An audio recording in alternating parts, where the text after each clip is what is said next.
Okey. Assalamualaikum warahmatullahi taala wabarakatuh. Alhamdulillahirabbil alamin wassalatu wassalamu ala asyrafil mursalin wa ala alihi washabihi ajmain. Okey. Buat sahabat-sahabat semua daripada utara membawa sejahtera, daripada selatan membawa rakan-rakan, daripada timur membawa makmur, daripada barat membawa berkat. Alhamdulillah, syukur kita kepada Allah Subhanahu Wa Taala kerana kita diberikan nafas yang baik, diberikan orang kata apa? Diberikan nafas yang baik, diberikan kehidupan yang baik kan. Alhamdulillah dengan cuaca yang baik hari ni kan. Alhamdulillah, syukur kita kepada Allah Subhanahu Wa Taala. Itu tandanya kenapa Tandanya itu adalah nikmat Allah yang tak putus-putus Allah berikan kepada kita. Okey. Malam ni kita live dekat Kuala Perlis. Malam ni kita live dekat Kuala Perlis. Okey, sekejap saya nak apa? Macam mana lah aku nak buat ni?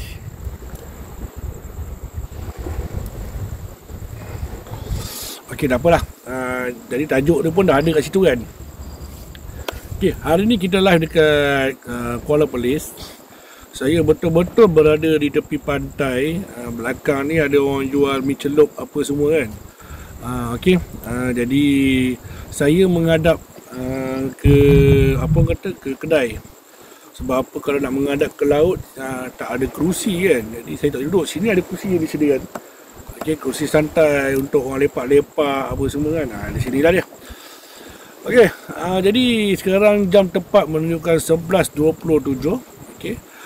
Jadi orang kata apa, kalau kita rasa yang mana ada kelapangan, yang mana ada masa yang tak boleh tidur ke kan, bolehlah layan live saya. Okey, yang mana nak tidur, kita nak macam mana kan nak tidur kan, teruskan tidur. Okey, semoga anda mendapat mimpi-mimpi yang indah. Jangan lupa baca doa tidur, baca Yasin, baca doa kursi, ayat kursi sekali. Semoga Allah melindungi kita sekeluarga. Alhamdulillah. Jadi ialah malam ni kita ada beberapa live. Ada live daripada sahabat saya Solo Ambush pun ada buat live malam ni. Dan juga ada beberapa live. Jadi terserah kepada anda untuk mengikuti live yang mana. Okay?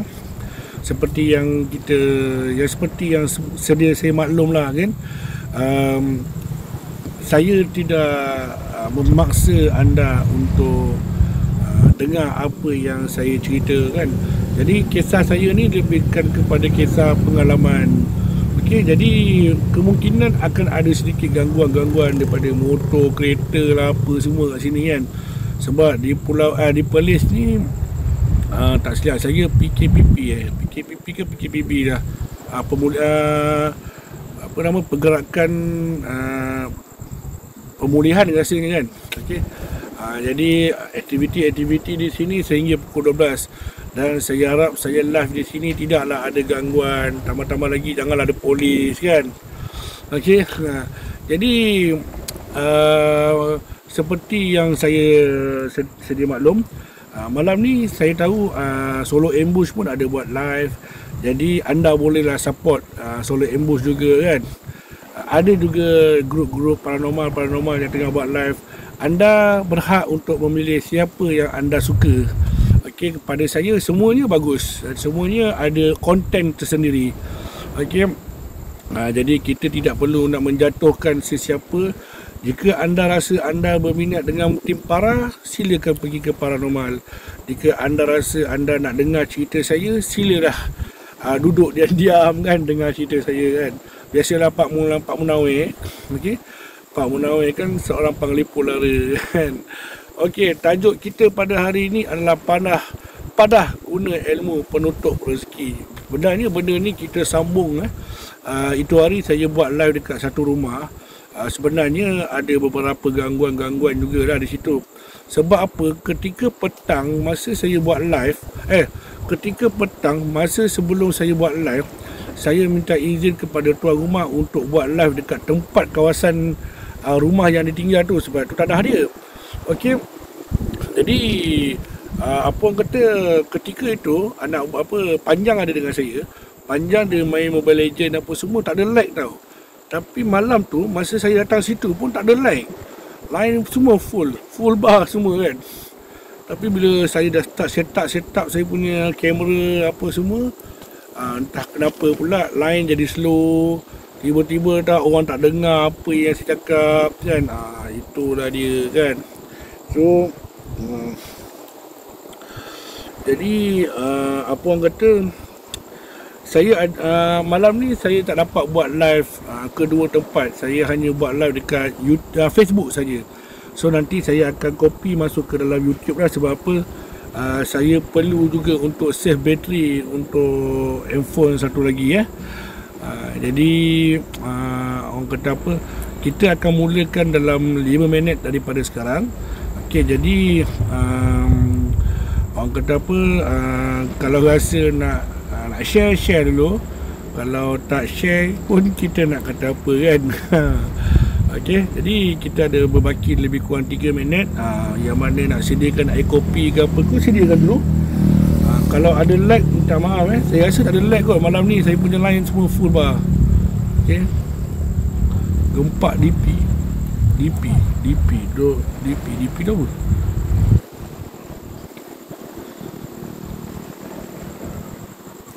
Okey, saya sekarang berada di Kuala Perlis. Siapa-siapa yang dekat mai kat sini, lepak-lepak kan, sambil-sambil boleh dengar cerita saya live. Minum air dulu. Tak lag, alhamdulillah.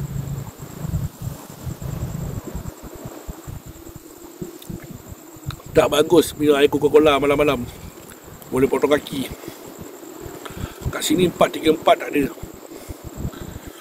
YouTube tak ada. YouTube memang saya tak buat malam ni.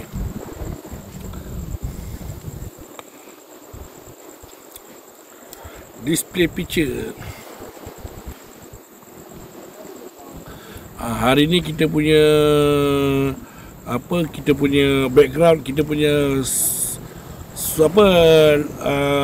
music background kita original, bunyi hembusan laut-laut di tepi pantai kan. Ikan banyak kat Perlis. Banyak juga ikan. Anak ikan pun banyak. Ingat Holigen tadi. Okey, kepada mereka yang memberi salam, Waalaikumsalam warahmatullahi wabarakatuh.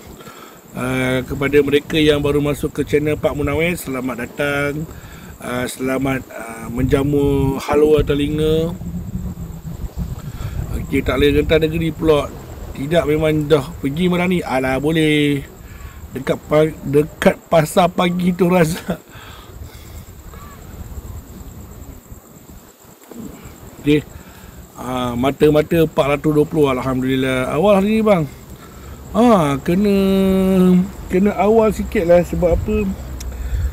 Apa nama tu?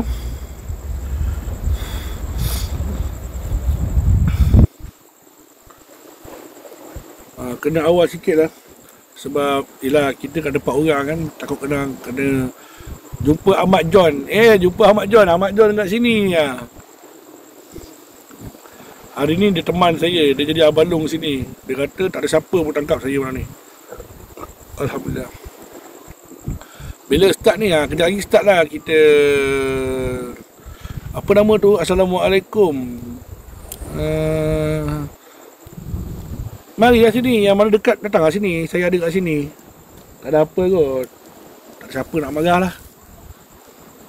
Boleh rentas negeri ke PM? Tak boleh, tapi saya ada urusan yang perlu saya lakukan.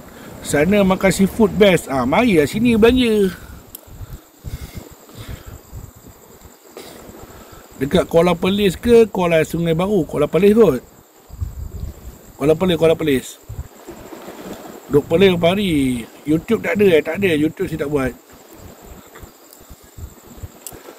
Jom esok Kuala Kedah. Boleh je. Tak start lagi, rezeki lagi. Spam dulu. Okay. Kita share dulu. InsyaAllah. Saya akan sambungkan cerita yang semalam tu. InsyaAllah.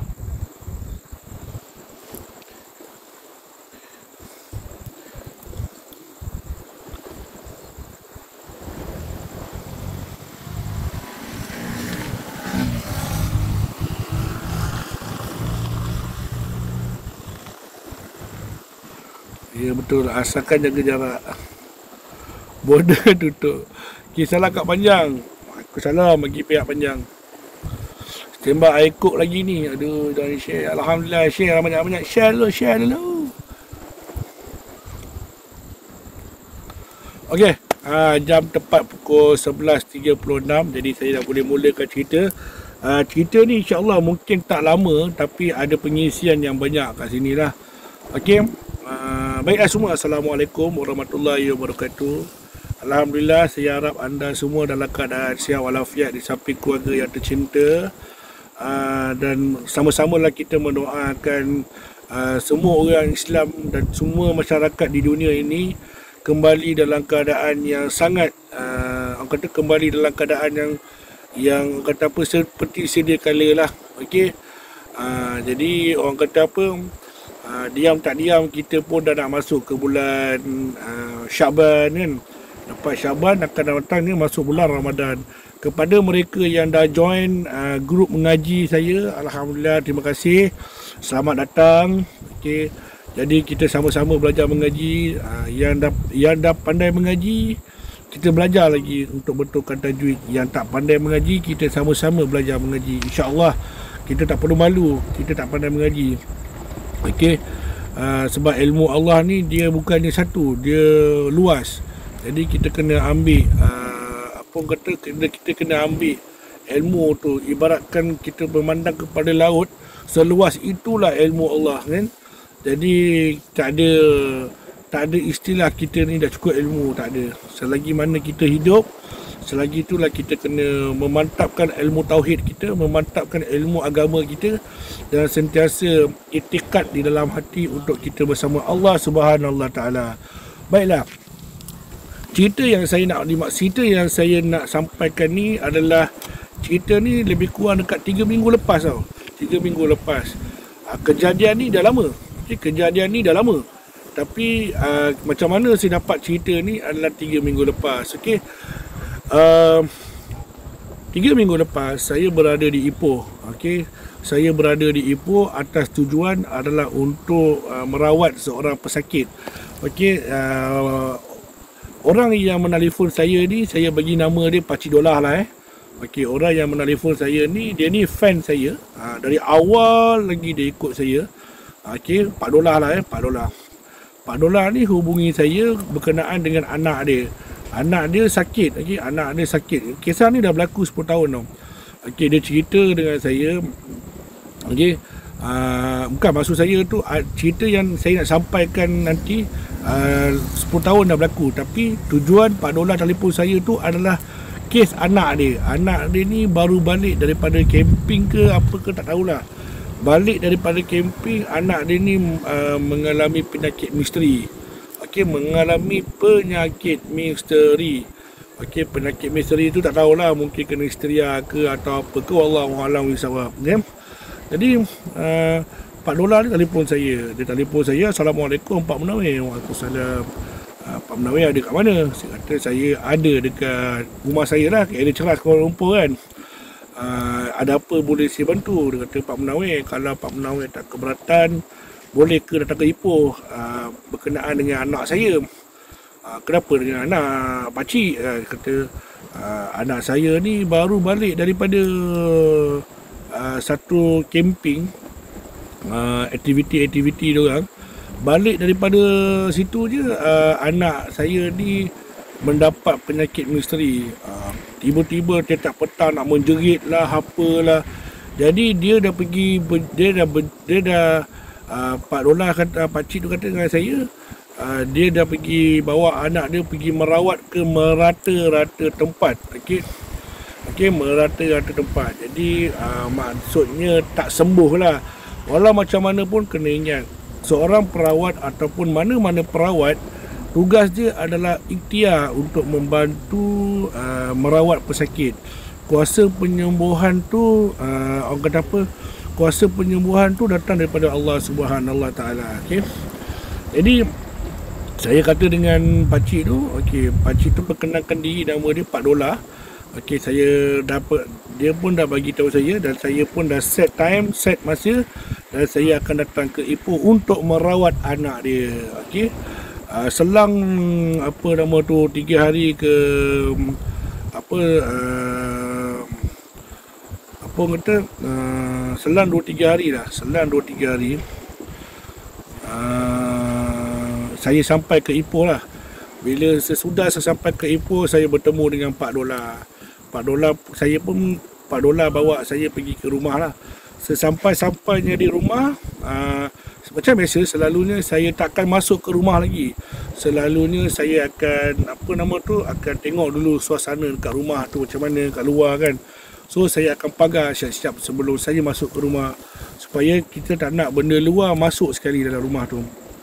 Jadi rumah Pak Dola ni depan dia ada beranda. Depan dia ada beranda, ada meja, ada kursi kan, tempat orang lepak-lepak kan. So saya pun borak dengan Pak Dola ni kat depan. Kat luar ni kat macam ni, kawasan-kawasan macam ni.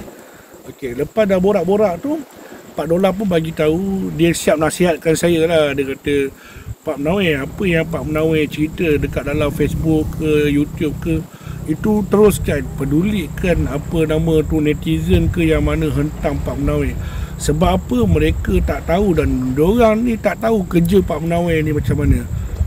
Alhamdulillah, saya pun alhamdulillah lah ada orang menegur saya kan.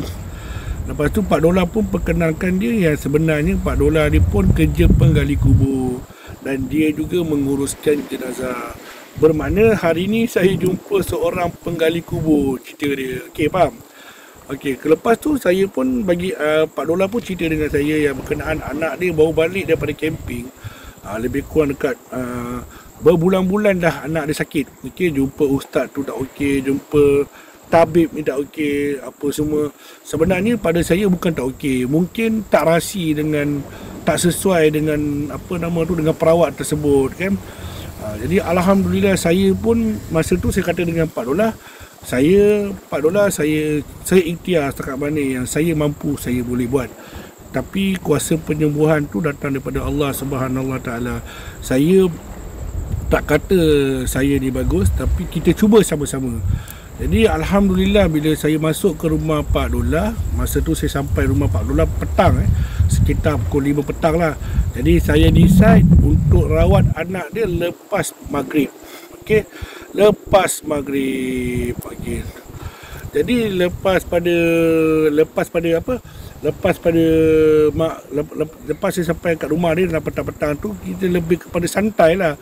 Bermakna santai tu Pak Dola menceritakan pengalaman dia ketika dia menguruskan jenazah dan pengalaman dia menggali kubur. Terlalu banyak pengalaman-pengalaman dia kan, sehingga kan ada benda yang saya ingat, ada benda yang saya tak ingat. Dan Pak Dola kata dengan saya, Pak Menawir, kalau rasa tak ada konten untuk Pak Menawir cerita, Pak Menawir cerita je. Okey, Pak Menawir ambil je cerita apa yang saya sampaikan ni. Dan soal benda tu betul atau tidak, Pak Menawir sendiri tahu, dan saya sendiri tahu. Jadi saya cakap insya-Allah, lagipun tak semua cerita saya boleh sampaikan, sebab apa benda yang kita nak cerita, nak sampaikan, walaupun dia berbentuk pengajaran, tapi kita kena menghormati waris juga. Kalau waris mengizinkan untuk kita cerita, barulah kita cerita. Tapi kalau waris tak izinkan, so janganlah cerita kan. Jadi tak elok kan, kita dah mengaibkan.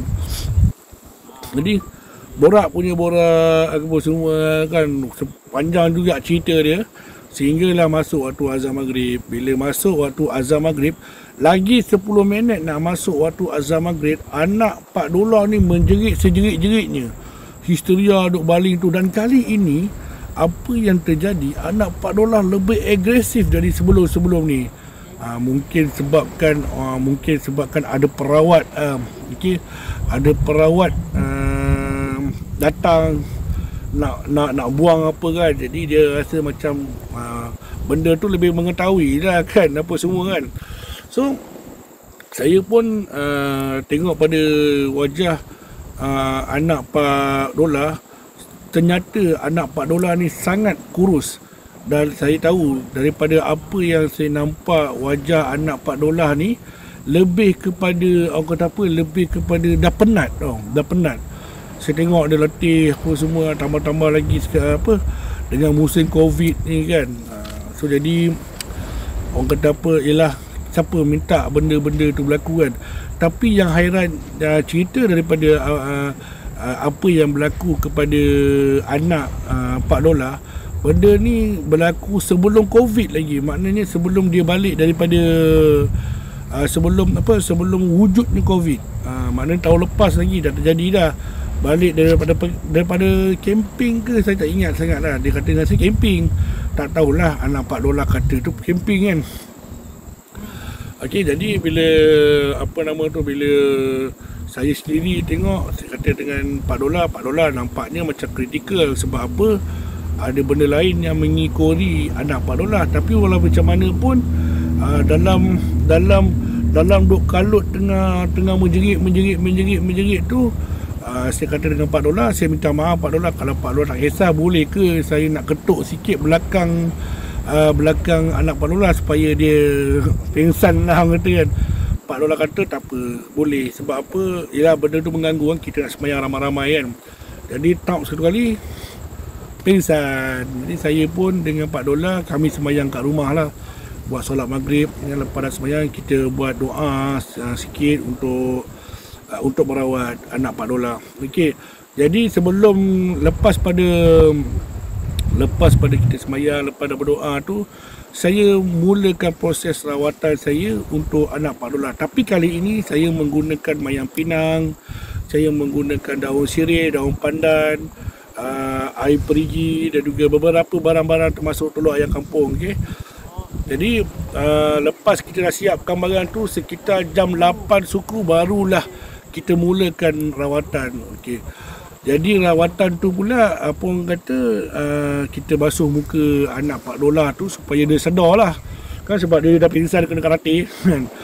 Okey, jadi lepas saya dah sedarkan anak $4 tu, kita mulakan proses rawatan.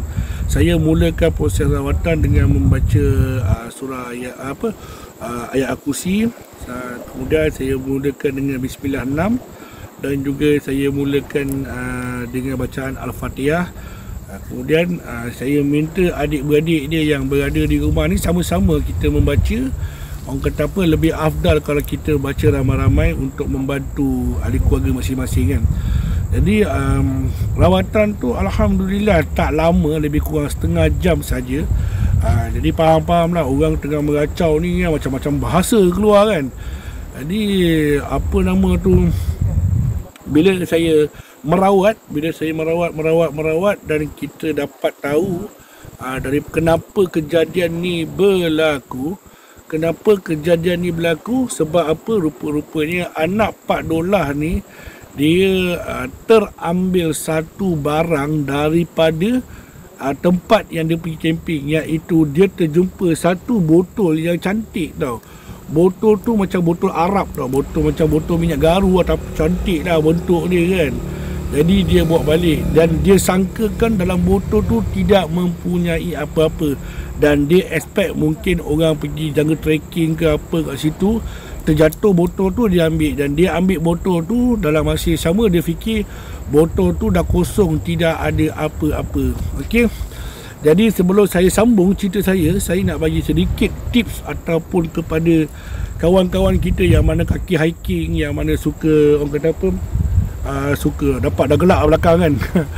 Yang mana suka hiking, yang mana suka mendaki gunung ke apa ke, tak kisahlah mana-mana kan. Yang mana suka masuk hutan, yang suka pergi memancing. Kalau kita jumpa barang-barang yang bukan kita punya, tak kisahlah kita jumpa pen ke, kita jumpa apa nama lah, orang kata jumpa botol ke, apa benda sekalipun, sebaiknya tak payahlah ambil. Kita pun tak tahu apa isi dalam tu, tahu tak? Kita pun tak tahu. Takut-takut mungkin ada bomoh-bomoh ataupun perawat-perawat buang sesuatu di lautan kan. Kita bukan tahu kan. Jadi disebabkan benda-benda macam tu anaya kepada orang yang lalu tempat tu. Mungkin dia ni kan suka tengok, cantik lah botol. Macam kita, siapa-siapa pun akan ada sifat macam tu. Bila kita jalan ramai-ramai nak pergi jungle trekking ke hiking ke, kadang-kadang kita jumpa kayu yang tinggi yang macam tongkat tu pun kita ambil. Konon-kononnya untuk nak kata apa, untuk nak stand lutut lah kata kan. Jadi nasihat saya tu janganlah ambil, sebab kita pun tak tahu apa isi dalam tu. Kan kalau isi pelik-pelik kan dah pelik-pelik jadinya, maka peliklah jadinya. Dan yang kedua, kepada perawat-perawat yang saya hormati, kepada walaupun anda perawat ke, dukun ke, pawang ke, apa segala pun, tolonglah lepas ni kalau anda membuat kerja, kalau anda membuang sesuatu, sebaik-baiknya tanamlah barang tu ataupun musnahkan dulu barang tu, barulah buang. Sebab apa? Tak elok kan. Kadang-kadang ialah orang sekarang ni ialah ada yang suka menyimpan barang-barang artifak lama-lama macam ni kan. Jadi diorang anggap benda tu unik kan.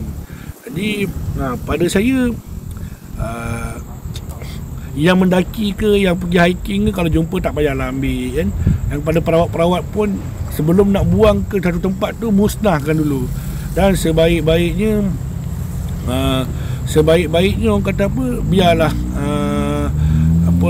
sebaik-baiknya buang tu, biarlah dah siap pecah barang-barang tu semua, supaya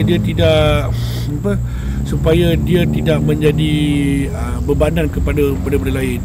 Okey, saya masuk balik cerita kepada anak Pak Dollah. Jadi lepas anak Pak Dollah dah sedar tu, anak Pak Dollah tu saya mula-mula saya buka beberapa ayat yang saya sebut tadi. Dan ketika itulah anak Pak Dollah tiba-tiba dia agresif, naik macam hantu lah. Tapi bukan hantu lah, dia naik, dia histeria. Dia menjadi agresif tu, orang kata apa, agresifnya lah, sehingga mata hitam dia tu tak nampak lah. Okay? Sampailah saya berdialog dengan dia. Okay? Saya berdialog dengan dengan anak Pak Dollah. Okay? Ketika itu saya bertanya dengan anak Pak Dollah, siapa engkau? Jadi anak Pak Dollah pun tak menjawab. Dia hanya memandang saya dengan wajah yang menakutkan. Saya kata, siapa engkau? Mana asal usul engkau kan? Dia macam biasa, benda-benda tu dia pun nak lawan kita. Jadi alhamdulillah, dia memandang wajah saya dengan orang wajah yang lebih kurang agak-agak menakutkan jugalah. Jadi beberapa pertanyaan saya tu tidak dijawab. Siapa engkau, siapa yang hantar engkau, apa mahunya engkau di dalam tubuh badan ini. Jadi dia tidak menjawab, malah dia gelakkan saya lagi ada. Dan dia tunjuk ke arah muka saya, suruh saya balik, suruh saya keluar. Saya tahu sebenarnya tak semua apa yang pesakit kita cakap tu kita kena percaya. Sebab ini adalah mainan syaitan. Dia cuba manipulasi kita punya akal. Itu bila kadang-kadang kita merawat kan, siapa kau? Aku tak mahu keluar, aku mahu duduk di dalam tubuh badan dia. Sebenarnya benda tu setan, dia akan berdialog dengan kita, seolah-olah macam seolah-olah macam dia berdialog dengan kita pun percaya. Dia ni datang daripada sana, dia ni datang daripada situ. Walhal setan tu cuba tipu daya kita kan. Jadi saya pun tengok dalam keadaan dia macam tak nak keluar, saya ambil mayang pinang dan saya baca Rabbana la tuzigh qulubana ba'da idh hadaytana wa hab lana min ladunka rahmah innaka anta wahhab. Tarik nafas sekali, kemudian saya kamat Allahu akbar, asyhadu an la ilaha illallah, asyhadu anna muhammadar rasulullah, hayya 'ala salati, hayya 'alal falah, qad qamati salat, Allahu akbar, la ilaha illallah. Tarik nafas, kemudian niat kepada Allah, ya Allah, aku pukul dia, bukan aku pukul jasad, tetapi aku pukul makhluk yang menumpang di dalam tubuh badan orang tersebut. Maka kita pun lepas sekali kan. Lepas tu masa kita pukul tu, bacalah, sebutlah Allahu akbar. Lepas tu kali kedua Allah, dan kali ketiga Allah. Jadi alhamdulillah, dengan 3 ketukan pukulan dengan mayang pinang tersebut, alhamdulillah keadaan bertambah. Keadaan anak Pak Dollah tu, dia seolah-olah macam dah sedar, tetapi dalam keadaan yang sangat lemah. okey, dalam keadaan yang sangat lemah. Lagi bila dalam keadaan yang sangat lemah, sebenarnya dia agak sebenarnya belum pulih lagi. Sebab bila dalam keadaan lemah, ketika itulah benda senang sangat nak masuk ke dalam badan. Jadi apa yang saya buat, saya menggunakan minyak habatus sauda yang gold punya tu, yang telah diisikan beberapa ayat asyifa dan juga beberapa ayat-ayat penyembuhan daripada surah ayat Al-Baqarah, daripada Al-Jin, penyembuhan daripada asyifa juga, dan juga beberapa ayat-ayat untuk untuk penyembuhan. Kemudian saya tekan masuk ke dalam mulut anak Pak Dola. Alhamdulillah, lepas tu anak Pak Dola tu muntah semuntah-muntahnya lah. Tapi kesian lah sebab dia tak makan apa-apa sangat, tapi dia muntah sampai keluar air empedu lah, yang masam-masam tu kan. Dia lepas dah muntah tu, lebih kurang dekat 20 minit kejadian tu, nampak muka anak Pak Dola ni terlalu letih sampai menangis-nangis. Jadi ketika itu juga bila saya scan, dalam rumah Pak Dola tu memiliki banyak makhluk yang pelik-pelik. Sebenarnya makhluk tu datang ni daripada dalam botol tu. Sebab apa? Anak Pak Dola sendiri yang dah buka botol tu, sehingga kan benda yang berada di dalam botol tu semuanya dah keluar duduk dalam rumah dia. Jadi ada apa dalam botol tu Pak Menawi? Okey, sebenarnya dalam botol tu ada beberapa saka milik orang lain. Kesian kan, budak tu bukannya memiliki saka, tetapi dia dapat saka daripada orang lain disebabkan botol tersebut. Jadi saka tu dah masuk ke dalam badan anak Pak Dola. Cuma alhamdulillah, syukurnya, sebab benda tu tak menguasai anak Pak Dola sepenuhnya lagi. Sebab lagi satu terlalu awal. Yang keduanya, anak Pak Dola pun tak tahu nak buat apa, tak ada bacaan apa-apa. Jadi sekadar menumpang sajalah. Dan alhamdulillah, lebih kurang dekat pukul 9 tu keadaan okey, bertambah okey lah. Dan saya ada buat beberapa air penerang hati dengan juga air asyifa yang saya ada buat tu, dan saya bagi dia minum. Lepas dia minum, saya buat air mandian untuk dia menggunakan daun pandan dan juga 5 purut. Kemudian telur tu pula kita rebus, bagi dia telur ayam kampung tu rebus. Jadi ketiga-tiga telur ayam kampung tu kita tanam dekat berhampiran rumah dia. Tujuan dia kita buat satu perjanjian dengan makhluk yang duduk menumpang ke dalam badan tu, sebab benda tu perlukan tempat lain. Kita ni manusia, kita ni hamba Allah. Kita ni mana ada hak untuk membunuh benda-benda tersebut. Salah satu sebabnya, sebab kita ni siapa nak bunuh, nak bakar benda-benda tu semua, tak boleh. Sebab apa? Yang boleh mematikan hanya Allah saja. Kita hanya boleh menjauhkan, dan kita buat satu benteng ataupun buat pendinding supaya dia tidak kembali lagi. Itu saja. Saya ada dengar cerita ada ustaz tu boleh sembelih benda tu, sembelih benda ni. Wallahu alam, saya pun tak berani nak condemn, tak berani nak bagi jawapan apa-apa. Sebab apa? Sebagai manusia, sebagai hamba Allah ni, kita ditugaskan untuk taat kepada perintah Allah. Jadi bukanlah untuk nak ambil kerja Allah kan. Jadi kalau perawat lain tu mungkin cara dia begitu kan. Kita apa kan. So lepas pada saya dah rawat tu, lepas dia dah okey, lepas kita tanam telur tu, membuat satu perjanjian di mana sekiranya telur ini tidak menetas, kau jangan kembali kepada anak tersebut lah, budak tersebut, seisi keluarga dia. Jadi lepas kita dah buat perjanjian macam tu, anak Pak Dola ni kita buatkan mandian. Lepas dah mandi apa semua, apa yang saya nampak di wajah anak Pak Dola tu, kelihatan dia sangat lapar.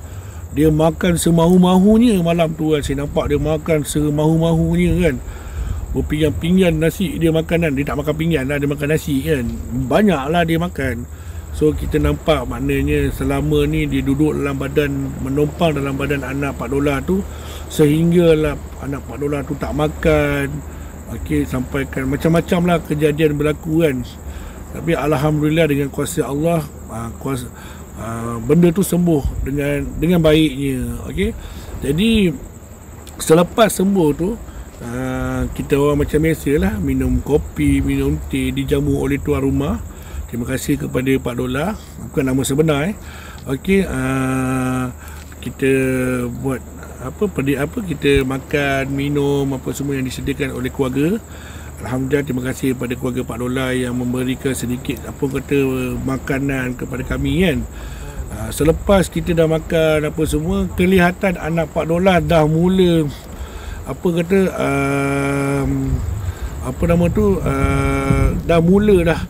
dah mula nak bercakap apa semua kan. Jadi lepas pada tu, anak Pak Dola pun mulalah bercerita dengan saya. Dia kata pakcik datang daripada mana, okey, pakcik siapa nama, macam-macam lah borak. Maknanya dah ada topik saya berborak dengan anak Pak Dola, di mana kat situ saya nampak nak kata sembuh kuasa Allah kan, tapi nampak kat situ dia boleh bercakap dan dia bolehlah nak berkongsikan cerita-cerita. Dia pergi mendaki gunung lah, dia pergi jungle trekking lah, apa semua kan. Ya alhamdulillah lah, maknanya rawatan tu kira sempurna lah kan. Alhamdulillah, semua Allah. Okey, Allah yang bagi penyembuhan tu. Jadi lepas saya pun nak makan, saya dengan panjang ketika itu. Lepas saya nak makan, minum semua, saya dipanggil oleh Pak Dola. Pak Dola panggil saya, dia kata, Pak Munawir, nak tanya kan, Pak Munawir rushing ke? Dia kata, taklah rushing sebab malam ni tak ada apa-apa pun. Saya hanya merawat anak Pak Dola je lah. Macam tu kan. Jadi Pak Dola pun berkongsikan satu cerita, dan cerita ini yang saya nak kongsikan dekat anda semua, iaitu padah guna ilmu penutup rezeki. Jadi kenapa saya cerita pasal anak Pak Dola kan?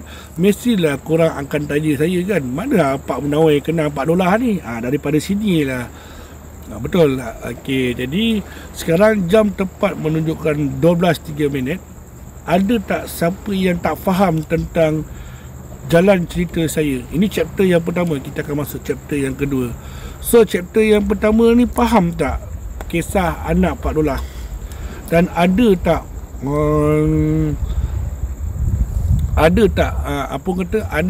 pertanyaan-pertanyaan yang boleh saya jawab sebelum saya pergi ke chapter kedua? Sambil-sambil tu boleh minum air.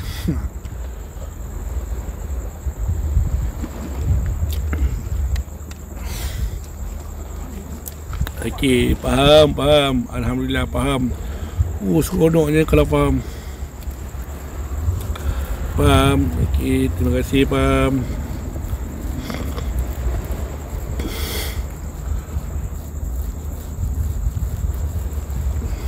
Faham, sayang. Sayang katanya. Okey, bagus. Okey, saya ada ternampak satu mesej. Habis tu tanam kat depan rumah dia, tak jadi apa-apa ke? Tidak terjadi apa-apa. Sebab apa? Kita tanam dekat depan rumah dia telur-telur tersebut. Jadi benda-benda tu pun kita ikat dia. Maknanya kita dah buat, kita dah pagar dah benda tu supaya benda tu takkan pergi ke mana-mana. Kat situ je lah. Dan kita pun dah kunci benda tu supaya tak pergi ke mana-mana. Okey, insya-Allah. Jadi botol tu botol tu saya dah pecahkan dan saya dah buang benda-benda tu, dan botol tu saya dah tanam sekali dengan telur tersebut. Okey, ada siapa Pak Munawir, jangan lupa live hari Sabtu ni. Okey. Kesuma Insight, insya-Allah saya akan live. Okey, hari Sabtu ni saya ada buat live pukul 9.30 malam dekat Kesuma Insight. Jadi anda bolehlah pergi ke page Kesuma Insight, di mana saya ada buat live dengan sahabat saya Gary, dan juga saya lupa nama audiens yang jemputan tu, yang awet yang lawa tu kan. Okey, bang, kelas dah buka? Ya, kelas memang dah buka. Mak Rod cameraman, lu memang pandai bercerita meriah. Okey. Saka-saka tu tak ada dalam telur. Saka-saka ke tengah menunggu telur tu menetas. Sebenarnya telur tu takkan menetas lah kan. Kalau kucing makan telur tu macam mana kucing nak makan, sebab kita dah tanam di dalam. Bang Di laksa yang mana satu ni PM. Bang Di macam mana sebut dah. Saya betul-betul dekat depan apa nama tu, pintu, dia ada satu signboard apa nama tu, signboard Kuala Kedah kot. Kuala Perlis, Kuala Kedah pula. Bukan. Anak Pak Dola bukan sakit 10 tahun lepas. Anak Pak Dola dah lebih kurang 2 tahun dah. Tahun lepas sakitnya. Yang saya nak cerita ni 10 tahun lepas. Kisah yang ni pada guna ilmu produk rezeki ni. Hangus tak telur tu? Tak hangus. Sebab apa? Macam mana nak hangus? Kita rebus kan? Telur rebus. Biasa bawa je cari. Okey, kalau biawak makan telur tu nak buat macam mana? Jadi binatang tu, apa kata, jin dan iblis tu sentiasa menunggu kan. Pandai kucing cari Jan, apa nama tempat ni? Imam. Apa dah? Dataran Timah. Imam. Okey, saya dekat Dataran Timah. Tahu tak Dataran Timah? Imam bang. IMAB. Imam. Dataran Imam. Okey, saya ada dekat Dataran Imam. Dekat Perlis lah. Kat mana lagi kan? Dataran Imam. Biar Okey, jadi faham semua Nak tengok muka panjang sekali PM, pergi dekat Facebook saya. Ada lah muka dia. Bukan polong ke Pak Penawir? Tak juga.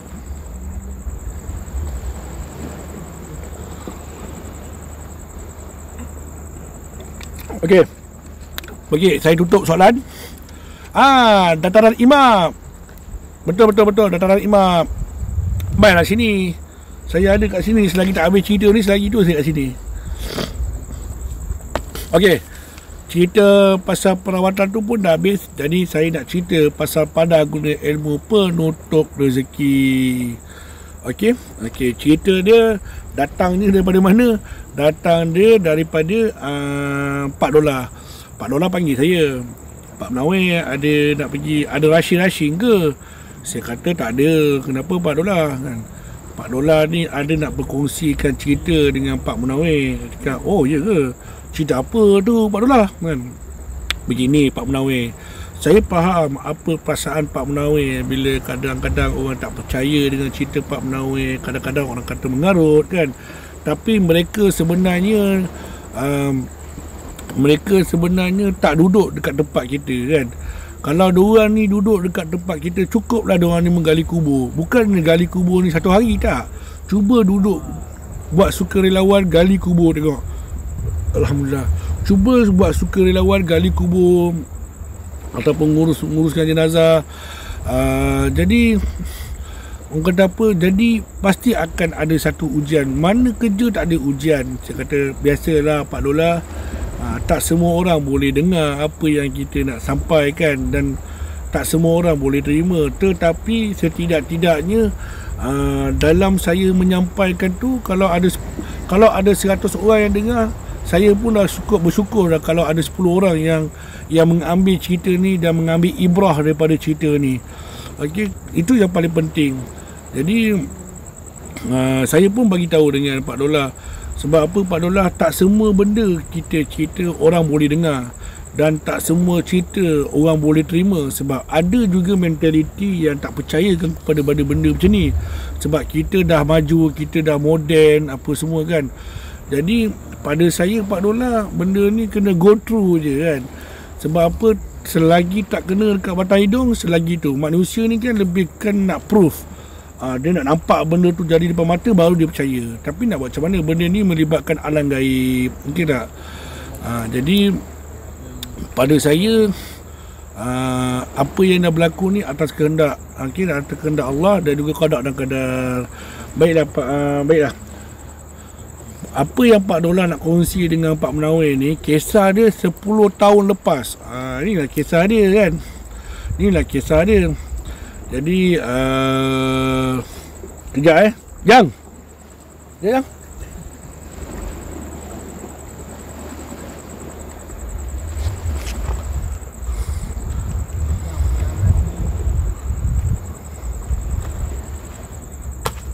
Malu bang. Ya, sebab ada orang tadi saya panjang ni yang panjang. Ni dia panjang. Hai.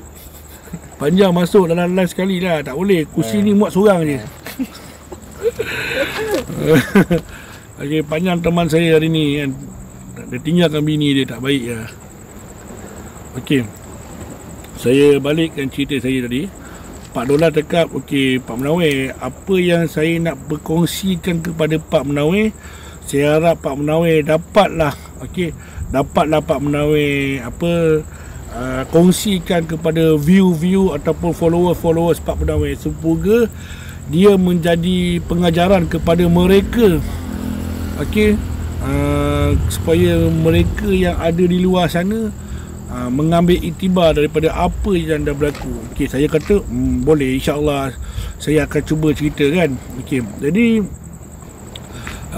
saya pun bagi tahu, Pak Dollar pun cerita masa 10 tahun lepas, dekat kampung Ipoh ni jugalah, Ipoh ni ada satu kematian yang amat sangat tragis. Masuk Pak Dollar tu macam mana? Okey, seorang hamba Allah ni, dia jual nasi lemak dengan kuih-kuih saja. Jualan dia memang laris. Orang kata kalau dia buka pukul 6.30 pagi tu, pukul 9 tu kira dah tutup kedai lah. 9 pagi tu kira pukul 9 pagi tu dah tutup kedai lah. Dah tutup dah dia punya kedai yang jual nasi lemak lauk dengan apa, kuih-kuih muih lah kan. Jadi masa Pak Dollar dah jadi penggali kubur ni dah lebih kurang dekat 40 tahun. Okey. Lebih kurang dekat 40 tahun dah Pak Dollar menjadi seorang penggali kubur dan juga menguruskan jenazah. Jadi pada ketika itu Pak Dollar pun kenal orang tersebut. Dan dia ni memang menjaga, memang ramai dia punya kata customer dia. Sehinggalah satu hari tu ada satu pasangan suami isteri baru menyaga, tapi kalau nak ikutkan daripada jarak dia orang menyaga tu lebih kurang kat 500 meter tau, jauh tu kan, jauh.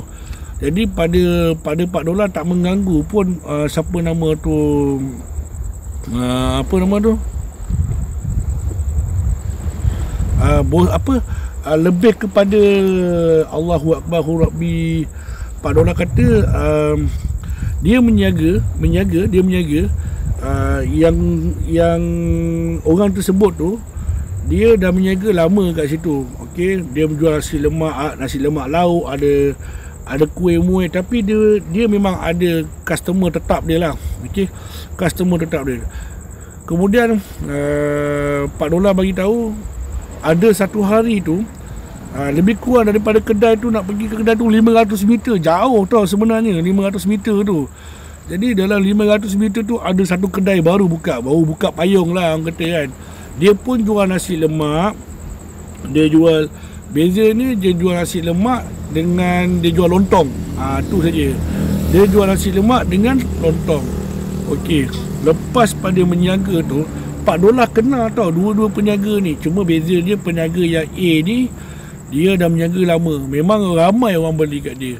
Yang peniaga yang B ni pula dia baru nak menjaga. Mungkin mengikut daripada cerita Pak Dollar, orang yang menjaga yang B ni, okey, B ni kita bagi nama Borhan lah, yang A ni kita bagi nama Ali lah. Ali ni orang lama lah cerita dia. Borhan ni kira orang baru lah.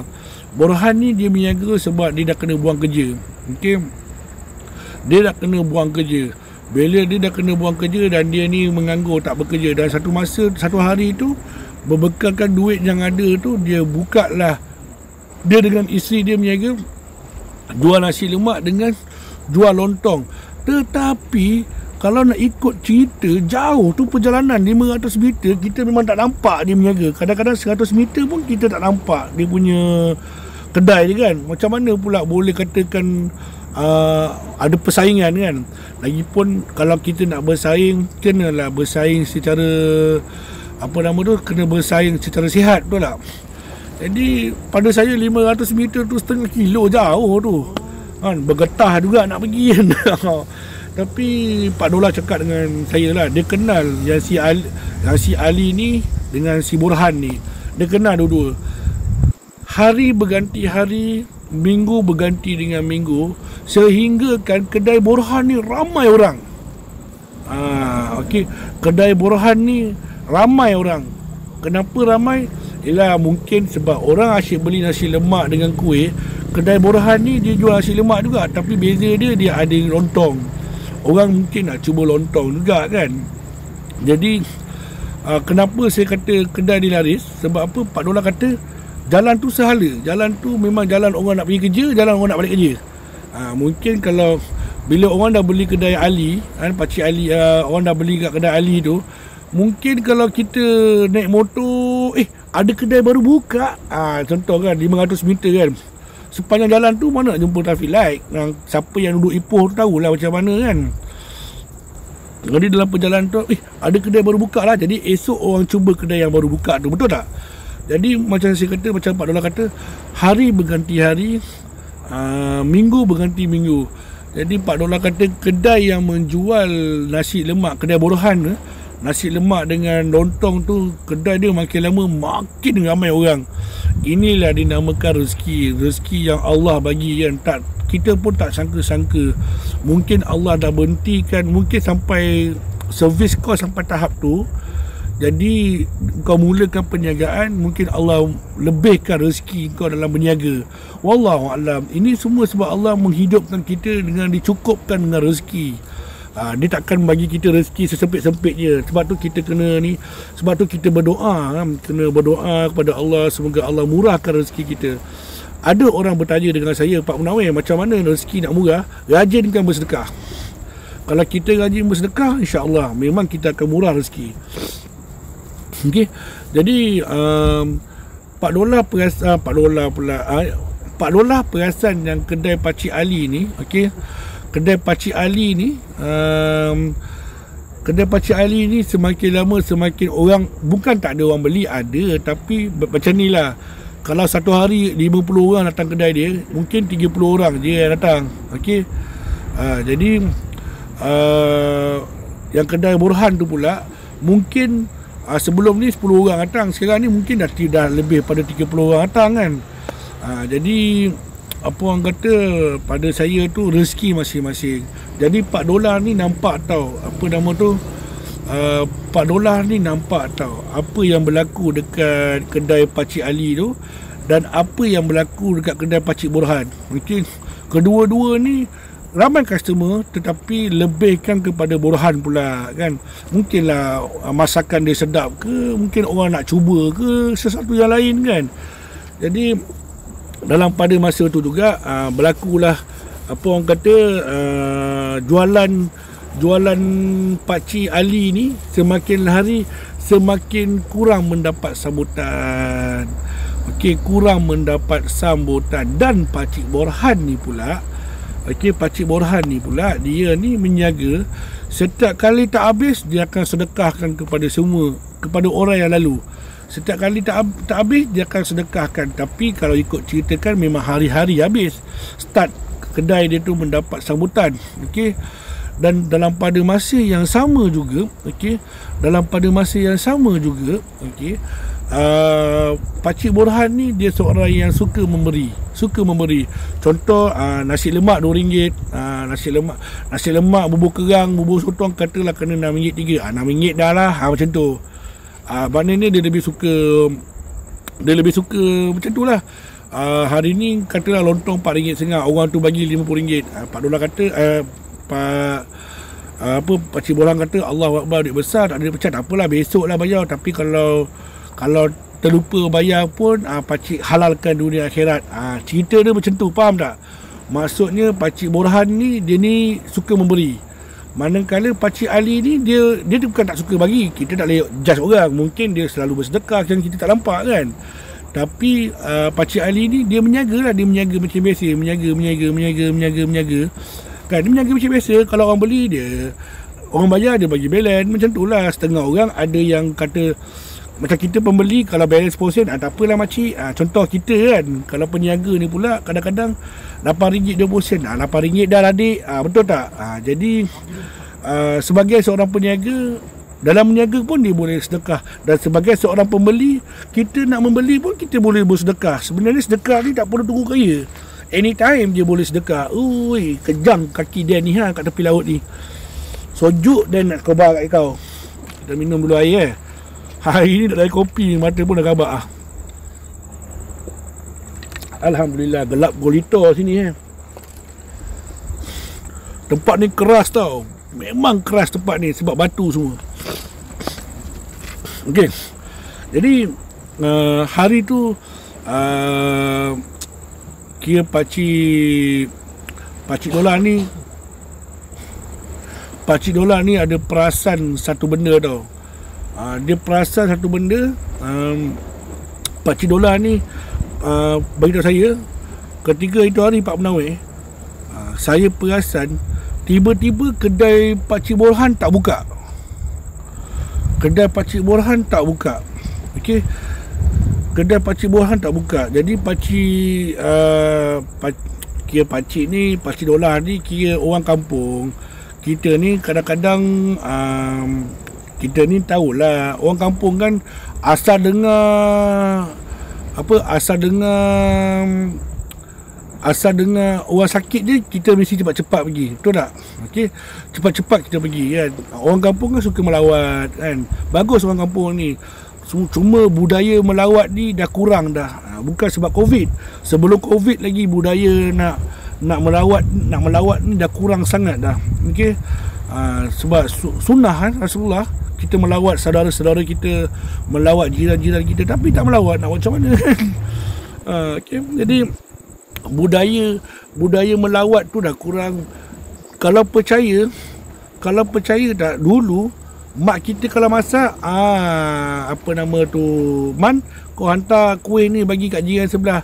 Dulu kan kita suka bagi-bagi makanan kat jiran-jiran tu dah. Yang ni hari ni bagi karipap, besok kuih koci. Hari ni aku bagi karipap, besok aku dapat kuih koci. Besok aku bagi kuih koci dekat orang sebelah bagi kuih tart macam-macam kan. Budaya tu dulu, tapi sekarang ni dah tak ada dah. Balik je, kau balik buat hal masing-masing. Jadi itulah, budaya tu dah tak ada dah kan. Jadi apa nama tu, jadi ketika itu Pakcik Dola pergi ke rumah Pakcik Borhan. Yelah, macam hari ni tak berniaga ni, kenapa dia pun rasa macam ada sesuatu benda yang tak kena lah. Dia pun pergilah rumah Pakcik Borhan. Bila Pakcik Dola cakap dengan saya, dia pergi rumah Pakcik Borhan, dia dapati Pakcik Borhan dah tak ada. Pakcik Borhan pergi, katanya tak apa sihat, pergi klinik.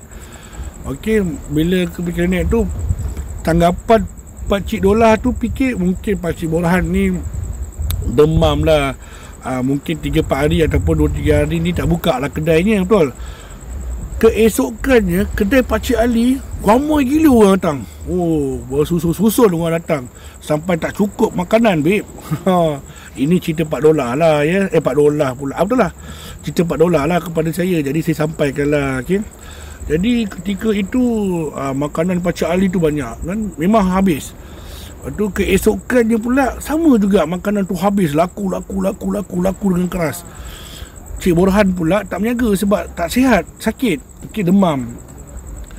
Hari ketiga sampailah seminggu, Pakcik Borhan cakap dengan saya, dia kata masa tu pakcik dah rasa lain dah. Takkanlah kata nama tu, Pakcik Dola cakap dengan saya, takkanlah Pakcik Borhan tu demam sampai seminggu.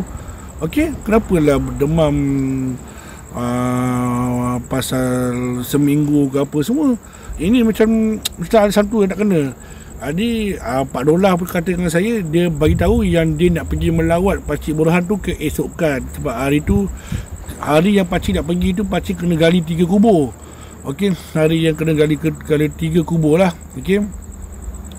So dalam pada masa yang sama, elok esok Pakcik Borhan nak pergi ke rumah Pakcik Dola nak pergi ke rumah Cik Borhan. Tak sempat. Sebab apa? Cik Borhan dah mula berniaga. maknanya Cik Dola kata, oh maknanya dah sihat lah Pakcik Borhannya. Okey, maknanya Cik Borhan dah sihat.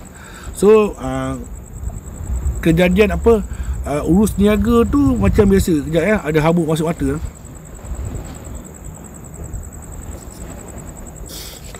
Okey, berlakulah berniaga Pakcik Ali dengan perniagaan dia, Pakcik Borhan dengan perniagaan dia. Tetapi apa yang ketara, bila Pakcik Borhan dah buka kedai, kedai Pakcik Borhan tu tak laku tau. Pakcik Borhan jual nasi lemak, jual, setidak-tidaknya ada jugalah orang yang membeli. Tetapi Pakcik Borhan buka kedai, satu pun tak laku. Tak ada siapa pun yang beli. Okey. Jadi apa kata, tak ada satu pun orang beli dia punya makanan dia. Bila tepat jam pukul 11, Pakcik Borhan bungkus dia hadiahkan saja kepada dia hadiahkan saja benda tu kepada siapa-siapa yang lalu kat situ. Tetapi yang sedihnya, bila Pakcik Borhan bagi dekat orang tak mau ambil. Bayangkan orang tak nak makan. Tak tahulah kenapa kan. Jadi ketika itu Pakcik Dola cakap dengan saya, masa tu Pak Menawir, saya dah rasa lain macam dah Pak Menawir. Sebab apa? Pakcik Borhan kau tu dah sihat, dia pun dah berniaga. Yang herannya kedai dia tak ada siapa nak beli. Bukan tak ada siapa nak beli, malah tak ada siapa nak singgah. Seolah-olah kedai Pakcik Borhan tu tak buka. Jadi saya ni, yelah, kita ni orang kampung, kita ni memang perhati lah, siapa-siapa pun perhati, sehinggalah benda ni jadi buah apa, sehinggalah benda ni menjadi buah mulut dekat dalam surau. Jadi kisah pasal Pakcik Ali dengan Pakcik Borhan ni menjadi, orang kata apa, kalau perempuan membawang tu, kalau lelaki ni mempisang lah kot, tak reti aku nak sebut. Jadi yang lelaki ni lepas jemaah lelaki lepas sembahyang isyak ni, diorang ni duduk ramai-ramai mempisang lah ceritanya. Mempisang kot, tak tahulah kan, melobak ke kan. Kalau perempuan ni orang kata kalau perempuan ni dah tentu-tentulah dia membawang. Kalau lelaki ni mempisang lah kot agaknya. Jadi berborak sesama diorang, berborak. Jadi kisah yang isu yang diborak dan dibahaskan di dalam surau tersebut, kisahnya pasal kisah kedai Ali dengan kedai Borhan. Sebab apa? Diorang bagi tahu apa nama tu, kedai Borhan tu macam tak laku, macam orang tak nampak. Jadi masa tu Pakcik dengar apa orang surau cerita ni kan. Lepas oh ya ke, lelaki mengunyit. Alah, kecoh betul lah. Kalau lelaki mengunyit, dah jahanam dah tu. Okey. Lepas tu dalam pada apa, Pakcik Borhan, Pakcik Dola pun cakap, masa dia dengar cerita dekat surau tu, dia dah mula timbul rasa tak sedar hati. Okey, dia dah mula rasa tak sedar hati. Apa yang dia buat ketika itu, dia besok tu, okey, dia besok tu dia pergi ke kedai Pakcik Borhan. Bila dia pergi kedai Pakcik Borhan, dia sendiri pun tak jumpa kedai Cik Borhan. Dia cakap, Cik Borhan ni menjaga ke tak? Jadi apa nama tu, siapa nama tu, Pak Dolah ni bagi tahu saya, Pak Menawir tahu tak Pak Menawir, saya pergi kedai Pakcik Borhan, saya tengok kedai ni tak ada. Dia ni menjaga ke tak menjaga? Bayangkan, sehinggakanlah Pakcik Borhan, Pakcik Dola fikir Pakcik Dola nak pergi ke rumah dia lah. Okey, nak pergi ke rumah. Bila sampai ke lepas tu, Pakcik sampai ke rumah, jumpalah Pakcik Borhan. Bila jumpa Pakcik Borhan pun bagi tahu apa tau, apa nama tu, Pakcik Borhan pun bagi tahu, dia mengadu nasib dia dekat Pakcik Dola. Entahlah dah, aku dah dekat seminggu dah aku menjaga kedai aku ni, tak ada orang singgah. Malah aku ni bila tak ada orang beli ni, aku bungkus-bungkus bagi orang pun tak nak. Lepas tu Cik Dola kata, kau berniaga ke? La ilaha illallah, hari-hari aku terpacak aku berniaga ni Dola. Takkan kau tak nampak? Subhanallah, aku memang lalu kedai kau semalam, tapi tak nampak. Itu hari aku nampak lah kau berniaga. Lepas tu dah aku tak nampak kau berniaga. Kau biar betul. Iya Dola, aku berniaga. Kedai aku tak ada orang beli. Ada satu India, dia adalah sempatlah datang kedai aku beli. India tu cakap dengan aku, dia kata, "Uncle, you punya kedai sudah tutup. Sudah ada bikin taraf baik you punya kedai. You cari dah itu pakcik lebay-lebay kasih bikin you punya kedai." Lepas tu, siapa yang cakap macam tu? Itu ala India yang bawa besi buruk tu. Dia datang kedai aku. Bila dia datang kedai aku, pelik pula dia nampak kedai aku. Dia beli nasi lemak, tapi aku tak ambil duit lah. Alang-alang tu aku bagi je lah kat dia kan. Dia cakap dengan aku yang katanya kedai aku dia ada orang tutup. Dia kata dengan aku, carilah itu orang lebay-lebay kasih bikin, kasih elok balik kedai. Maknanya Pak Ustaz lah tu. Okay. So dalam pada masa tu juga, dalam ketika itu Pak Cik Dola pun rasa macam tak kena lah. Macam ada something yang tak kena sebenarnya ni. Jadi Pak Cik Dola ni bagi tahu dengan Pak Cik Burhan, aku rasa beginilah. Okey. Aku rasa beginilah. Apa kata aku bawa kamu pergi berubat? Nak tak? Kita pergi berubat, kita tengok apa jadi kat kedai kamu ni kan. Aku duk rasa benda yang tak sedap lah berlaku. Aku tak mau menuduh siapa-siapa, Burhan. Rezeki ni Allah dah bagi, okey. Rezeki ni Allah dah tetapkan. Tapi kalau jadi bila orang tegur kau macam ni, aku rasa macam ada benda yang tak kena dalam kehidupan kau ni. Lepas tu Cik Dola pula, Cik Burhan ni pula bagi tahu kat Cik Dola. Dia kata apa tau? Kalau kamu nak tahu Dola, kan seminggu aku tak buka kedai, aku sakit Dola. Itu aku tahulah yang masa aku datang rumah kamu tu, orang kata kamu pergi klinik. Dola, aku pergi klinik Dola. Doktor kata aku bukan demam, aku sihat, tapi aku sakit, aku tak boleh bangun. Bila aku bangun, tulang belakang aku sakit. Bila aku cuba nak berdiri je, kaki aku nak rebah. Okey.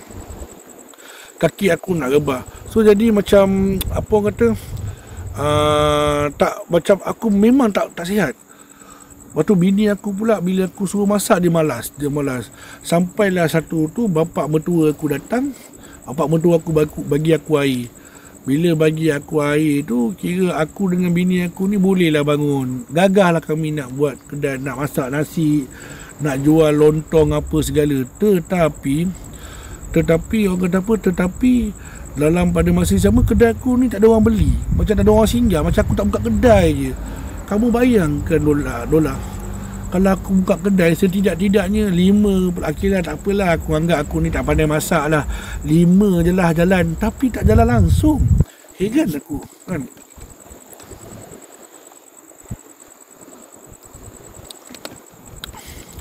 Okey, sekejap kepada saya punya admin, apa nama tu, Amirul Anas, tak perlu nak provoke masa live ni, tak payah cakap banyak. Kepada saya punya admin, pergi dekat Amirul tu, block terus. Senang, kita jangan gaduh dengan orang. Okay, buat apa nak gaduh dengan orang? Kita nak santai-santai kat tepi laut kan.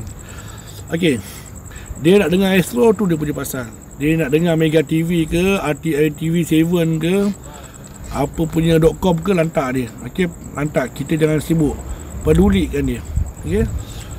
Kalau kata dah dengar cerita daripada Astro tu, pergilah tengok dengan Astro, tak payah dengar kat saya tu. Okey, kita buka balik, kita sambung balik cerita tu. Jadi Pak Dolah ni pun bawalah siapa nama tu, Pak Cik Burhan ni pergi berubat. Okey, pergi berubat. Bila pergi berubat tu, dia orang katanya bawa apa nama tu, bawa Cik Dolah kata dengan saya, kamu tahu Pak Menawir, saya bawa dia ni pergi berubat dekat apa nama tu, Kuala Kangsar. Bawa pergi ke Kuala Kangsar. Sampai ke Kuala Kangsar tu, jumpa orang tua yang boleh berubat lah, yang pandai dalam bidang-bidang ni kan. Dan dia beritahu rupa-rupanya kedai Burhan, okay, kedai borahan tu sebenarnya kedai tu dah ditutup. Okey. Kedai tu dah ditutup. Okey.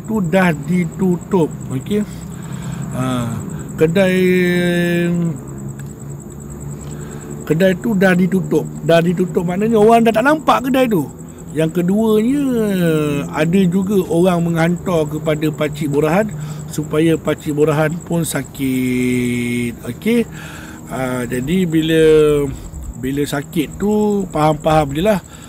Jadi perawat tu pun bagi tahu dekat pakcik borahan, dia kata tempat kamu berniaga ni dah ada orang tutup. Maknanya tempat kamu berniaga tu dah ada orang tutup. Nanti kamu pergi dekat tempat kamu berniaga tu, kamu cuba selak-selak. Kalau kamu terjumpa apa-apa, kamu bawa ke sini. Okey, kamu bawa ke sini.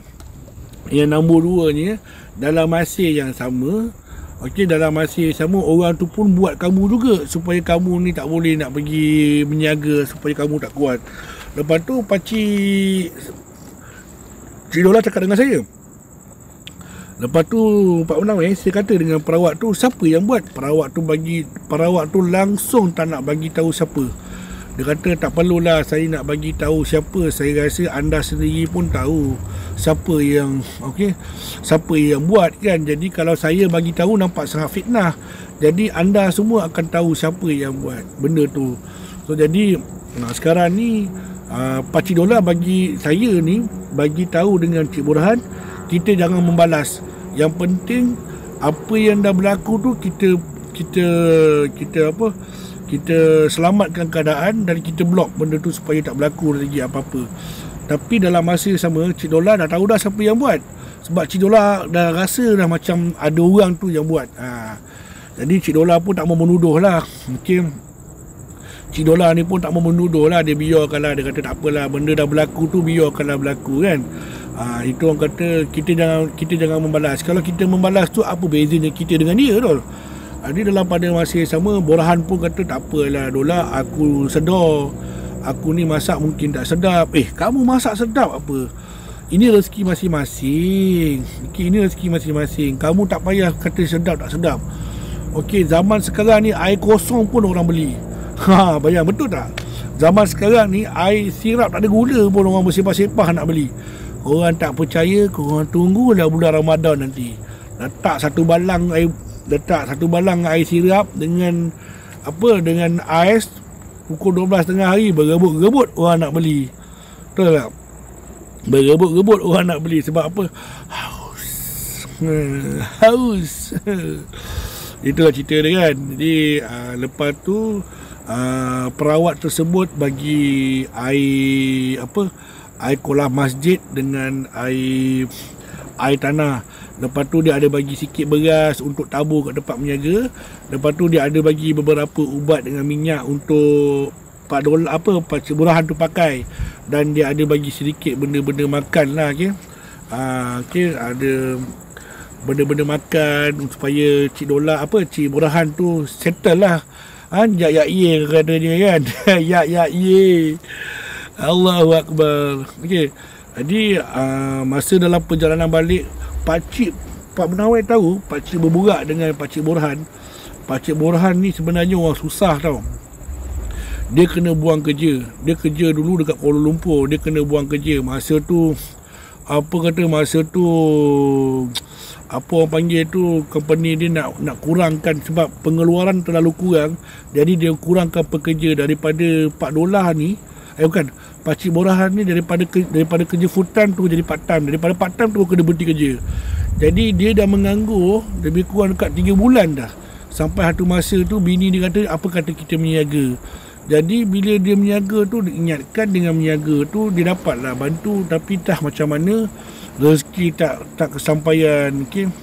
Rezeki tak kesampaian lah. Kiranya ada orang dah mula buat. Lepas tu saya cakap dengan Pak Dola.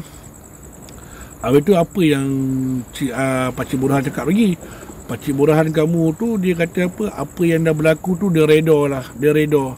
Dan dia maafkanlah si pelaku tu. Lepas tu dalam pada masa yang sama Cik Borhan kata semoga orang yang buat tu Allah berikan ampunan kepada dia, dan semoga orang yang buat tu pun Allah naikkan rezeki dia. Korang bayangkan orang dah kena buatan, dah kena buat. Korang bayangkan dah kena buat ni apa semua. Kau rasa dia boleh fikir lagi tak untuk orang yang buat ni? Malah dia doakan lagi, dia doakan lagi untuk orang tu dimurahkan rezeki. Jadi kita ni pula janganlah orang kata apa, dengki-mendengki kan, nak buat apa. Dengki ni tak bawa kita ke mana, ke situ je. Habis-habis pun menyampah kan. Apa salahnya kita makan sama-sama. Dia punya rezeki, dia makan. You punya rezeki, you makan. Apa salahnya sama-sama makan? Nampak kata cerita Piramli kan. Jadi rezeki ni Allah dah aturkan. Janganlah kita nak nyombong kan. Nak buat ke mana? Kita bukannya bangsa Cina ke mati bawa sekali dengan duit. Tidak, kita ni mati bawa amal. Faham tak? Kita ni mati bawa amal. Okey, singkatkan cerita bang, mata dah ngantuk tapi nak tahu juga ending. Syekh Amir Hamzah, kalau nak tidur, tidur. Okey, kalau nak tidur, tidur. Nak singkatkan cerita, takkan aku nak dengar kau seorang je, betul? Okey, jadi admin tolong blok Syekh Amir Hamzah ni kan. Dia nak tidur, biar dia tidur. Semak-semak pun tak guna kan. Saya nak minum air kejap. Hidup kena santai, blues kena layan seperti pantai. Kalau nak tidur, tidur je lah, betul. Besok kan boleh tengok ulangan. Yang kau nak suruh aku cepatkan buat apa? Takkan aku nak dengar daripada 1,000 view, aku nak dengar kau seorang je punya ni kan. Jadi tolong blok. Tak payah pening-pening kepala. Kan tak pasal-pasal kena maki dengan followers aku. Minum kod dulu. Kod dah tak ada gas. Ui, sejuknya kat sini. Alhamdulillah, syukur pada Allah. Walaupun kod jangan minum selalu, ada kena potong kaki. RM1 kola kan 4 pelawin, RM1 je. Harga RM1. Dapat RM RM1. Takkan terus blok sombongnya. Tak sombong. Syekh Amir Hamzah tak sombong pun. Saya tak sombong pun. Tapi awak nak tidur-tidur je lah kan. Ada saya sombong tak? Saya tak sombong kan. Jadi kalau tak nak kena blok tu, tidur je tak apa kan. Saya pun tak suruh awak datang dengar saya boleh cerita. Kok ada koroi tak tok? Mana ada koroi sini? Kena tangkap. Okey, kita sambung balik cerita saya. Jadi bila dah dengar, bila dah apa nama tu, dah berburak dengan apa nama tu, dengan Pak Cik Dolah tu, barulah kita faham. Okey, barulah kita faham pasal apa nama tu, pasal apa yang berlaku dekat Pak Cik apa nama tu.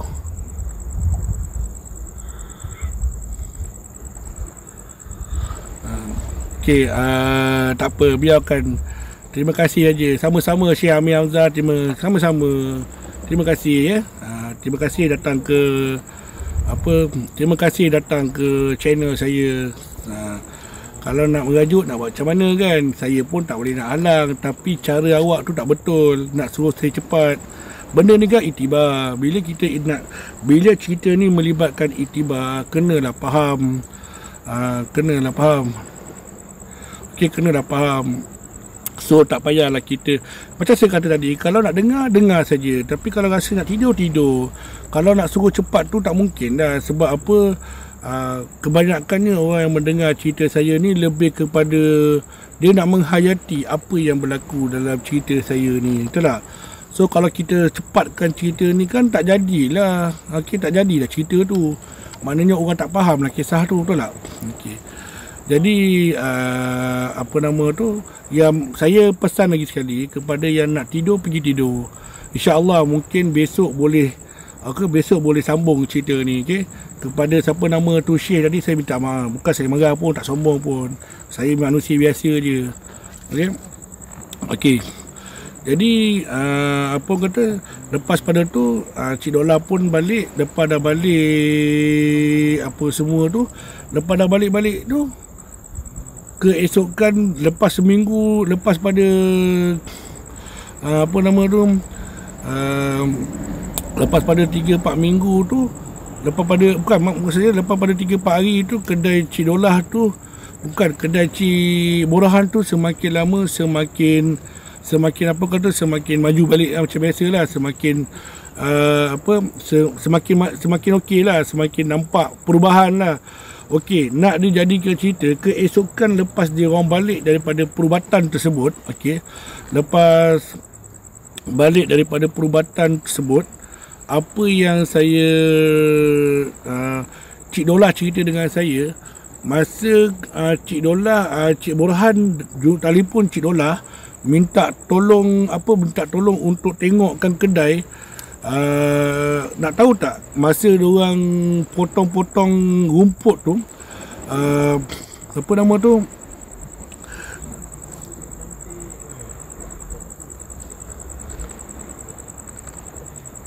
dari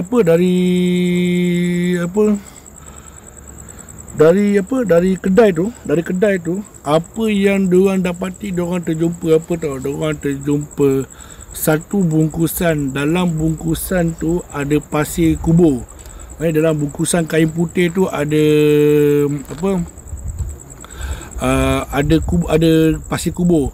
Yang keduanya, dekat tempat menjaga Pakcik Borhan ada satu tulang katak tau. Tulang katak ni permainan orang-orang Iban, orang-orang asli lah. Maknanya dia ni dia ni menggunakan tulang tu, dia orang tanam tulang tu dekat tempat menjaga Cik Borhan. Okey, masa terjumpa barang-barang tu semua, okey, barulah kedai Cik Borhan tu dah kembali okey. Alhamdulillah. Lepas dah okey tu, kedai Pakcik Ali pula semakin lama semakin down. So benda ni dah berlaku lebih kurang dekat, mengikut daripada Pakcik Dolah, dia bagi tahu saya lebih kurang dekat 4 bulan dah lepas Cik Borhan dah sihat tu. Lepas 4 bulan tu lah dia orang dah okey, dah struggle. Cuma Pakcik Ali pula dia dah tak menjaga. Okey, dia dah tak menjaga. Jadi dalam pada masa yang sama, Pakcik Ali ni, Pakcik Dolah ni pula terfikir pula, kenapa Pakcik Ali tak menjaga pula? Dia pula risau kat Pakcik Ali. Jadi Pakcik Dolah ni dia tak menuduh sesiapa. Cuma bezanya dia dapat tahu siapa yang buat. Dia agak-agak lah siapa yang buat, betul lah. Cuma dia tak menuduh lah siapa tu yang buat. Jadi dia pun pada ketika tu, hari tu dia terus pergi ke rumah Pakcik Ali.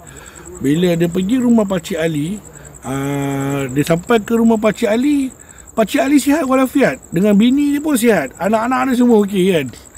Okey, jadi dia pun tanya dengan Pakcik Ali, "Assalamualaikum Pak Ali." "Aku salam." Lama benar dah kamu tak menjaga?" Dia cakap, "Oh, tak adalah, aku nak berehat, aku tak larat lah nak menjaga apa semua." "Oh, ya ke?"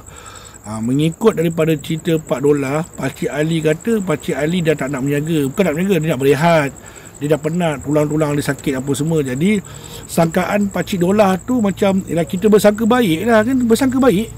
Kita bersangka baik lah, maknanya okey lah, betul lah, maknanya tak sihat lah orang tua ni kan. So jadi saya ni bagi tahu Pakcik Ali, kamu tu jagalah kesihatan tu elok-elok. Dah berusia ni macam-macam benda nak jadi, betul. Jadi dalam pada masa yang sama tu, orang kata apa, kamu ni jaga-jagalah sikit, makan-makan, dan makanlah benda yang berfaedah apa semua supaya tak sakit. Kesihatan tu kena jaga. Umur pun dah semakin semakin berusia, jadi kita nak jaga. Lepas tu Pakcik Dolah pun balik ke rumah. Bila balik ke rumah, sangkaan saya ni Pak Munawir, sangkaan saya ni pula memikirkan Pakcik Dolah ni, memang sakit. Sangkaan saya ni Pakcik Dolah ni memang sakit. Okey, bila sakit tu faham-faham je lah kan. Sekejap. Apa? Okey, ada orang belakang kan. Jadi sangkaan Pakcik Dolah tu mengatakan Pakcik Ali ni sakit je lah. Okey, sakit aja. So benda tu neutral lah berlaku kan. Jadi orang kampung pun menganggap Pakcik Ali tu pun sakit aja. Dan perniagaan Pakcik Borhan pun semakin lama semakin maju, semakin lama semakin maju. Alhamdulillah. Okey.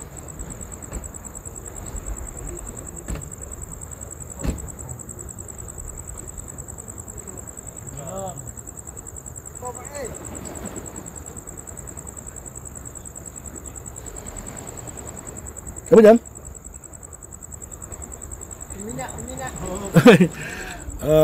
Ada peminat datang kan. Allahu Akbar.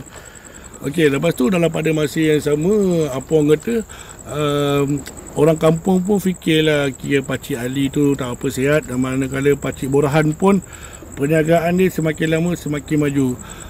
Selepas 4 bulan, Pakcik Dolar bagi tahu saya, kita orang mendapat satu berita di mana Pakcik Borhan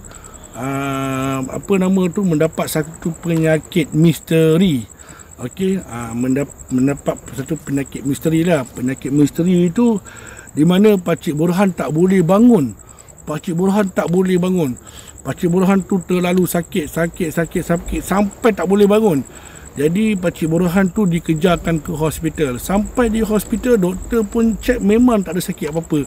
Nak kata kena sendi pun tidak, nak kata kena anyak amal pun tidak, nak kena apa pun tidak. Jadi Cik Dola cakap, saya tak ada expect apa-apa pun. Saya pun tak ada fikir apa. Saya pun tak ada fikir Ali buat ke apa ke. Saya fikir Cik Borhan ni sakit je.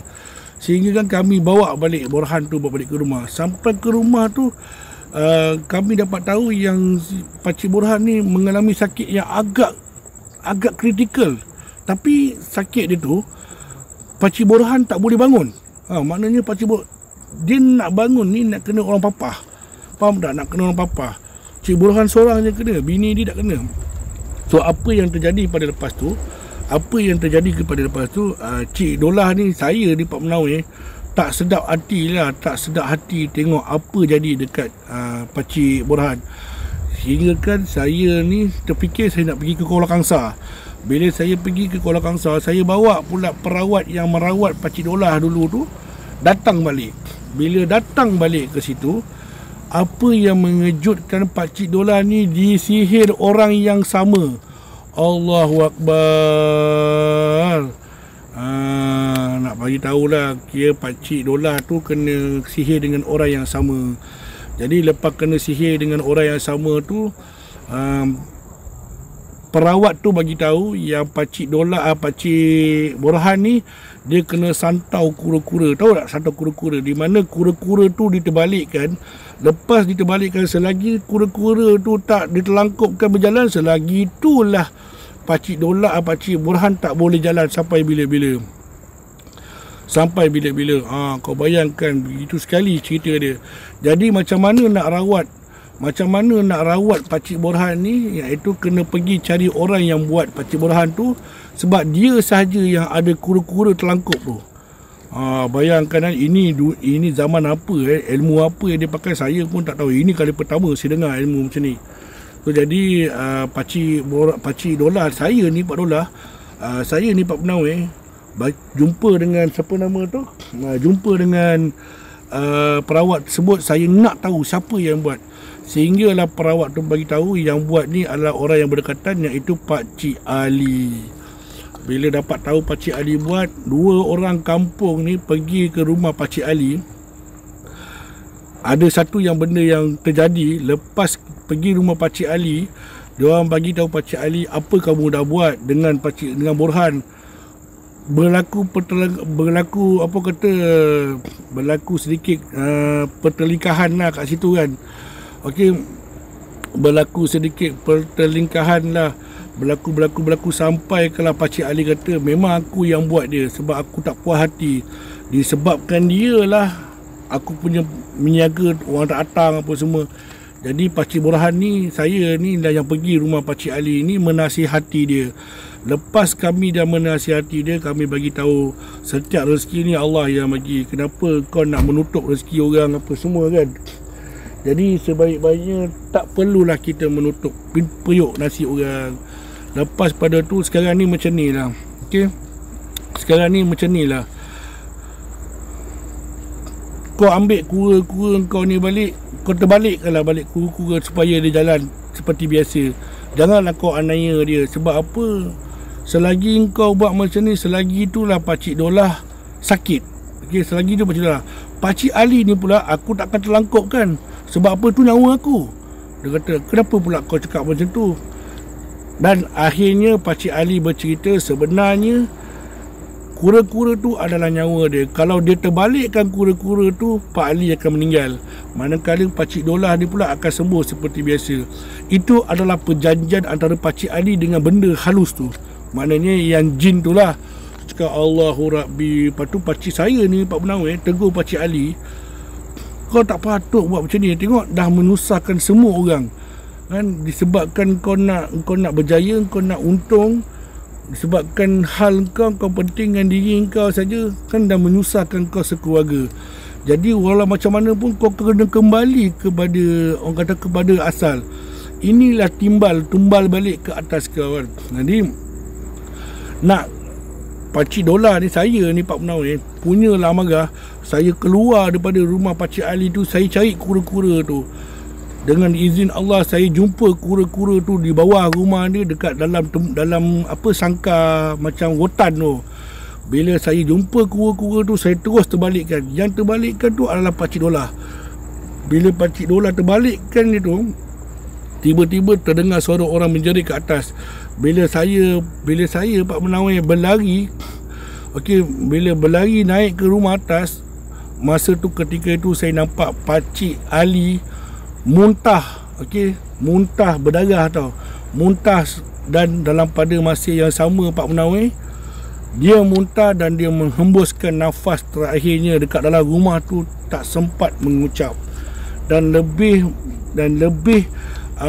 memilukan lagi, lepas Pak Ali menghembuskan nafas dia, orang rumah dia terus lumpuh, tak boleh jalan. Allahu Akbar. Timbal balik dia, Astaghfirullahaladzim. Itulah kalau kita buat perjanjian dengan syaitan kan, inilah padahnya. Jadi dalam pada tu juga dia pun pergi ke rumah Pakcik Ali.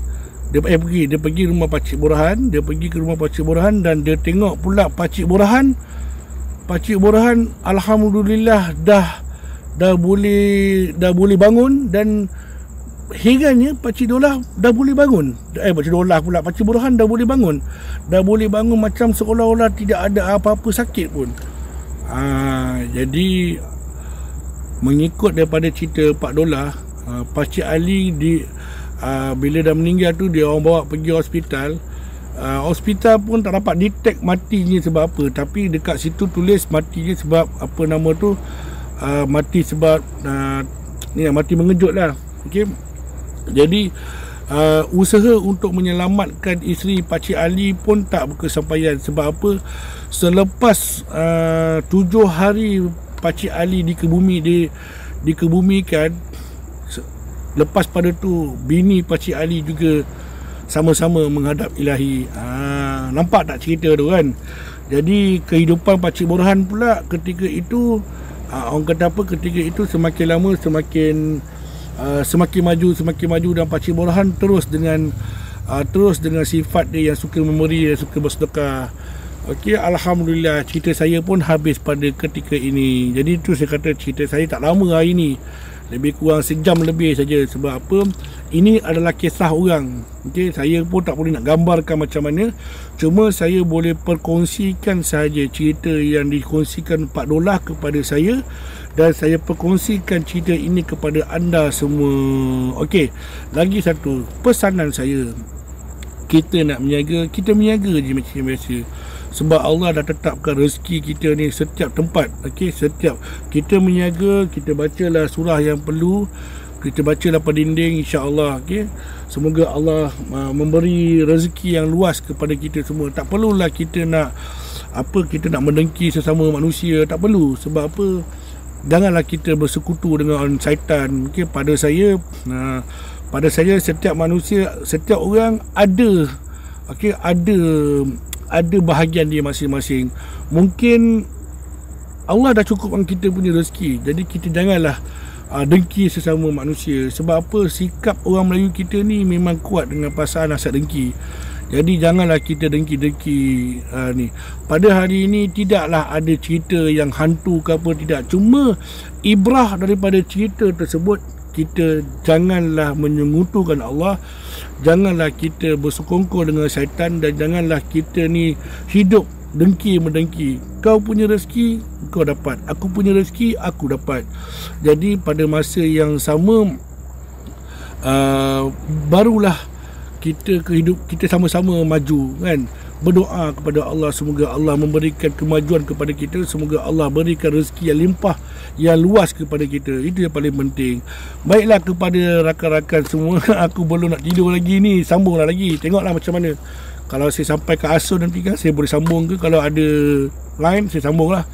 Okey, kepada semua sekali, terima kasih kerana stay tune dekat saya punya page. Ada lebih kurang 1030 orang yang mata-mata memandang. Terima kasih kepada semua yang yang menonton, dan terima kasih juga kepada mereka yang mendengar. Dan apa pun, saya minta maaf kepada yang kena blok tu, saya minta maaf. Yalah, macam saya kata, saya dah malas nak bergaduh. Pada saya, biarlah admin yang buat kerja. Okay? Biarlah admin yang buat kerja. InsyaAllah Sabtu ni saya ada live dengan live besar. Tolong support saya. Okay. Kat jari Pak Menawar tu apa? Ini batu virus. Okey, kepada semua sekali terima kasih. Saya mohon ampun dan maaf saya menyusun 10 jari. Memohon ampun dan maaf sekiranya saya terkasar bahasa, membuatkan anda terguris hati. Okey, saya ampun dan minta maaf. Dan terima kasih juga kepada follower saya daripada Perlis ni, sanggup datang ke sini. Saya ingat polis tadi, seram juga kan. Tak pasal-pasal kena bayar 1000 kan. Ya, Alhamdulillah. Terima kasih juga anda support saya. Tanpa anda, siapalah saya. Okey, kepada mereka yang dah join mengaji saya, selamat. Selamat mengaji lah. Kepada yang nak mengaji tu, tolong daftarkan WhatsApp saya akan masukkan dalam grup mengaji. Dan anda datanglah mengaji, tidak perlu bayar 1 sen pun, saya tak minta. Okey, datang buat badan je, yang penting itikad untuk belajar mengaji. Okey, InsyaAllah.